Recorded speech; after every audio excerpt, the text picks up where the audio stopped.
আসসালামু আলাইকুম। শুনছেন সংবাদ শিরোনাম।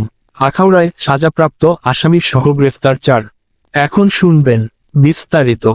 ব্রাহ্মণবাড়িয়ার আখাউড়া থানা পুলিশের বিশেষ অভিযানকালে এসআই নিরস্ত্র মোহাম্মদ জহিরুল হক, এসআই নিরস্ত্র নুপুর কুমার দাস, এসআই নিরস্ত্র ডিমান বড়ুয়া, এএসআই নিরস্ত্র কাজী হাবিবুর রহমান ও সঙ্গীয় ফোর্স সহ একটি চৌকস টিম গোপন সংবাদের ভিত্তিতে পৃথক অভিযান করিয়া GR 405 থেকে 20 CJM নং 403 থেকে 21 এর 1 বছর 3 মাস সাজাপ্রাপ্ত ওয়ারেন্টভুক্ত আসামিরা হল: 1 আরফান মিয়া প্রকাশ মাস্টার, পিতা আব্দুল ওহাব, শামচানপুর, থানা আখাউড়া, জেলা ব্রাহ্মণবাড়িয়া, GR 312 থেকে 22 এর 1 বছর 6 মাস সশ্রম কারাদণ্ড সাজাপ্রাপ্ত আসামি।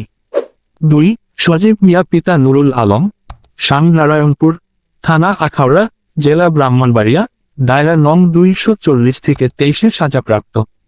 3 আসামি রাব্বি মিয়া, পিতা আক্তার মিয়া, শাম আহমদাবাদ, থানা আখাউড়া, জেলা ব্রাহ্মণবাড়িয়া এবং আখাউড়া থানার মামলা নং 5 নভেম্বর ধারা 457 থেকে 380 পেনাল কোডের তদন্তে প্রাপ্ত আসামি।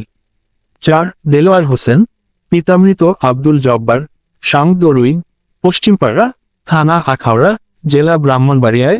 এদের সবাইকে আখাউড়ার থেকে গ্রেফতার করা হয়। আখাউড়া থানা officer in-charge OC Mohammad Abul Hashim জানান, গ্রেফতারকৃত আসামিদের অদ্যই বিজ্ঞ আদালতে সুপর্দ করা হয়। ব্রাহ্মণবাড়িয়া 24.নিউজ।